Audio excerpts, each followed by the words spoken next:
नमस्कार दोस्तों, आपका स्वागत है हमारे चैनल एस्ट्रोलॉजी विद आकांक्षा, जहां हम बात करेंगे ज्योतिष।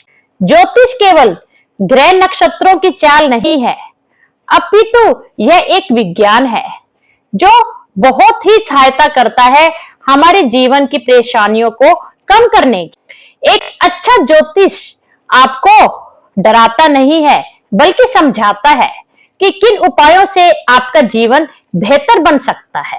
इस चैनल के माध्यम से हम आपको सरल भाषा में ज्योतिष की जानकारी देंगे, ताकि आप खुद आत्मविश्वास के साथ जीवन के निर्णय ले सके। अगर आपको यह विषय अच्छा लगे तो हमारे चैनल को सब्सक्राइब करें और वीडियो को लाइक करना ना भूलिएगा। विवाह सिर्फ एक सामाजिक बंधन नहीं, बल्कि ग्रह और नक्षत्रों द्वारा निर्धारित एक दिव्य संयोग होता है।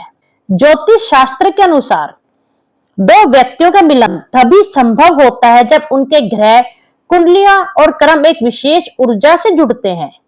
हमारे चैनल पर आज हम जानेंगे कि विवाह के लिए ग्रहों की क्या भूमिका होती है और ऐसे उपाय जो बिना कुंडली भी अगर आप अपने विवाह को बचाना चाहते हैं तो अगर आप सुन लेते हैं उन उपायों को और करते हैं तो आपको 110 शुभ परिणाम प्राप्त होंगे।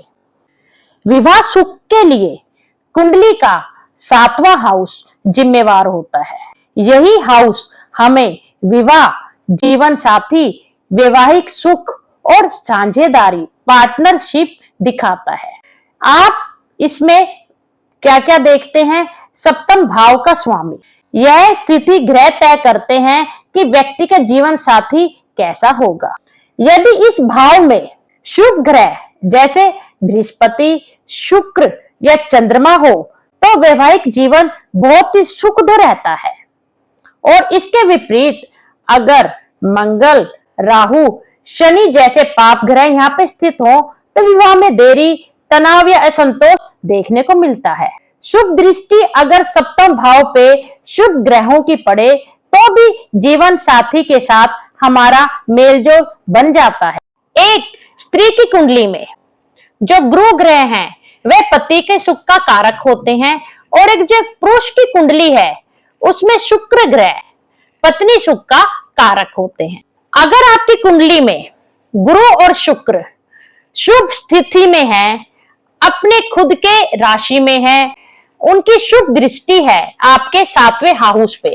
परंतु आज की वीडियो में हम ऐसे उपायों की बात कर रहे हैं जो हर स्त्री पुरुष जो भी अपने विवाह को बचाना चाहता है वह इन उपायों को अपनी कुंडली देखे बिना भी कर सकता है, तो भी उसे 110% शुभ परिणाम और पॉजिटिव रिजल्ट प्राप्त होंगे।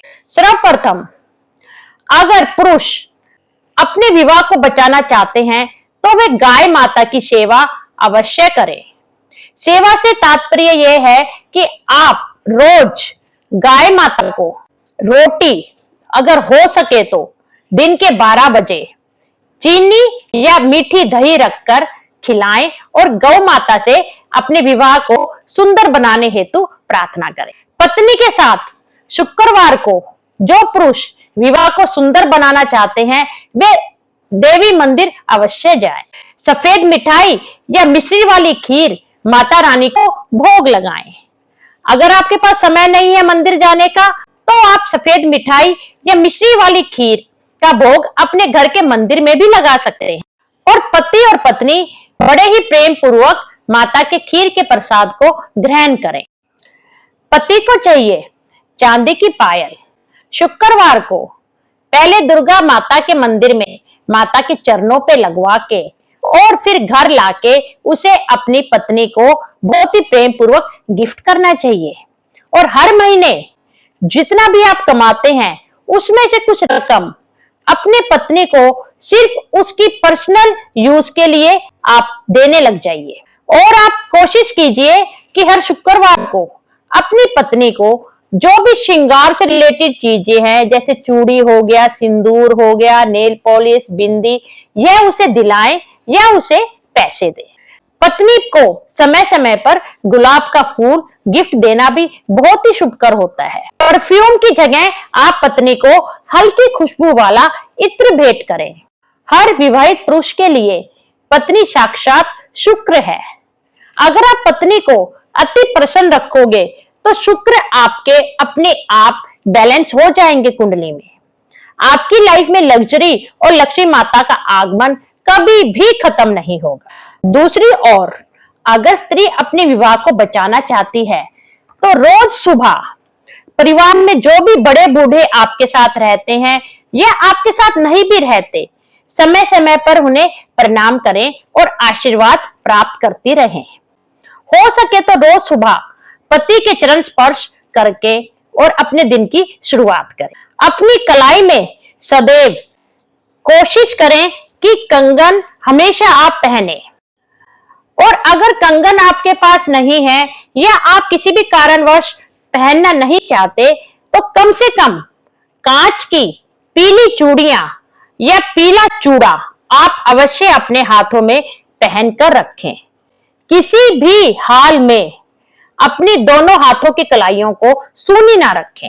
केले के पेड़ में हल्दी वाला जल हर गुरुवार को चढ़ाना शुरू करें और साथ में गुरुवार के दिन पीले वस्त्र धारण करें और पति को भी पीले वस्त्र पहनने को दें।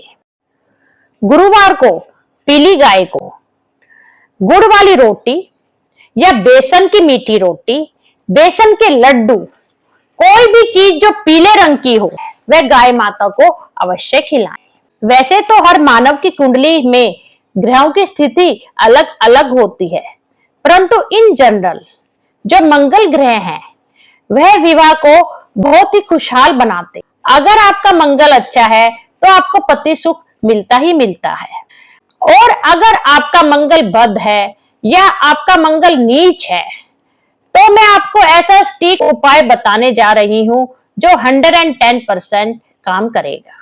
आपको पंचमुखी बालाजी की मूर्ति या फोटो कुछ भी ले सकते हैं। किसी भी शुक्ल पक्ष के मंगलवार को चमेली के तेल का डिब्बा भी लाना है और उनकी फोटो भी लानी है। आप पंचमुखी बालाजी की फोटो लाइए और किसी भी शुक्ल पक्ष के मंगलवार को आपको अपने मंदिर की दक्षिण दिशा में, दक्षिण दिशा का मतलब यह है कि जो बालाजी का मुख है वह दक्षिण दिशा की तरफ होना चाहिए। आप ऐसे उन्हें विराजित कर दें और आप देसी घी का दिया या चमेली के तेल का दिया हर मंगलवार को और हर शनिवार को शाम को 6 से 7 के बीच में एक लौंग डालकर उनके सामने लगाना प्रारंभ करें। देखिए, सबसे उत्तम तो सुंदर कांड का पाठ होता है, और अगर यह नहीं हो सकता तो कम से कम हनुमान चालीसा का पाठ, बजरंग बाण या राम रक्षा स्तोत्र का पाठ का आप नियम लीजिए, और जब आरती करें तो उसमें कपूर भी अवश्य लगाइए। और अगर आप इंस्टेंट रिलीफ चाहते हैं तो भोग प्रसाद में आप सूजी का हलवा बनाइए और जिसमें आप पानी की जगह दूध को डालिए, और इस हलवे को आपको बालाजी को भोग लगाना है और आपको सभी भक्तों में बांट देना है। चमत्कार हो जाएगा। यह बहुत चमत्कारी उपाय है। आप इसे 7 मंगलवार करके देखिए। अगर हलवा नहीं बना सकते तो आप बेसन के लड्डू, मोतीचूर के लड्डू, बूंदी के लड्डू, गुड़ पताशे और चूरमे का भोग लगाइए। आप जब भोग पंचमुखी बालाजी को अर्पण करें तो उसमें तुलसी पत्र डालना मत भूलिए। यह उपाय आपको मंगल या शनि, इनमें से कोई भी ग्रह आपको राशि में परेशान कर रहा है आपके विवाह को सुचारू रूप से चलाने के लिए, तो वह तत्काल ठीक हो जाएगा। विवाहित महिला पीपल के पेड़ का पूजन हर गुरुवार और शनिवार को अवश्य करें। पीली दाल और गुड़ और केले का दान करें। यह दान आप गुरुवार को कर सकते हैं। नाक में सोने का कांटा पहने और गले में भी सोना अवश्य पहने, चाहे पतली सी चेन क्यों ना हो। सूर्य को रोज जल चढ़ावे हल्दी डालकर। हर दिन घर में गंगा जल छिड़के। लोबान की धुनी दें, तुलसी माता में दीपक जलाएं। सत्यनारायण कथा बहुत ही चमत्कारी कथा है। इस कथा को करने से घर में सुख शांति और सुख का आगमन होता ही होता है। तो हर महीने आप ये संकल्प लें कि सत्यनारायण की कथा आप अवश्य करेंगे। हम आशा करते हैं कि यह उपाय आपको बहुत ही सरल लगे होंगे। आप इन उपायों को करके देखिए, आपके जीवन में अवश्य बहुत ही सकारात्मक बदलाव आएंगे। धन्यवाद।